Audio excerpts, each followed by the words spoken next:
एक जंगल में एक हाथी और एक बकरी रहते थे। दोनों बहुत पक्के दोस्त थे। दोनों साथ में मिलकर हर दिन खाने की तलाश करते और साथ में ही खाते थे।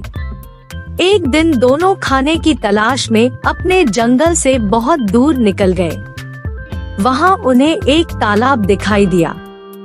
उसी तालाब के किनारे एक बेर का पेड़ था। बेर का पेड़ देखकर हाथी और बकरी बहुत खुश हुए। वह दोनों बेर के पेड़ के पास गए। फिर हाथी ने अपनी सूंड से बेर के पेड़ को जोर से हिलाया और जमीन पर ढेर सारे पके हुए बेर गिरने लगे। बकरी जल्दी जल्दी गिरे हुए बेरों को इकट्ठा करने लगी। संयोगवश उसी बेर के पेड़ पर एक चिड़िया का घोंसला भी था, जिसमें चिड़िया का एक बच्चा सो रहा था और चिड़िया दाने की खोज में कहीं गई हुई थी। बेर का पेड़ जोर से हिलाने के कारण चिड़िया का बच्चा घोंसले से बाहर तालाब में गिर पड़ा और डूबने लगा।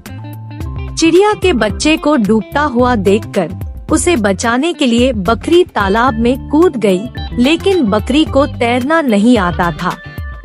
इस वजह से वह भी तालाब में डूबने लगी। बकरी को डूबता हुआ देखकर हाथी भी तालाब में कूद गया और उसने चिड़िया के बच्चे और बकरी दोनों को डूबने से बचा लिया।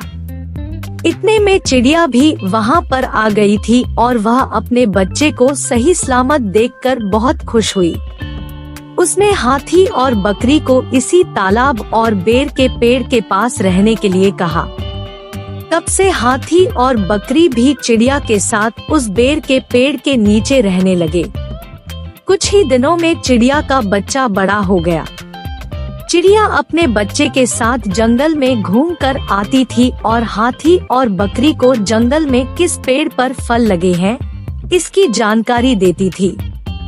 इस तरह हाथी, बकरी और चिड़िया मजे में रहते और खाते पीते थे। कहानी से सीख: हमें किसी का बुरा नहीं करना चाहिए। अगर हमारी गलती से किसी को परेशानी होती है तो उस गलती को सुधारना चाहिए और मनमुटाव दूर करते हुए एक दूसरे की मदद करनी चाहिए।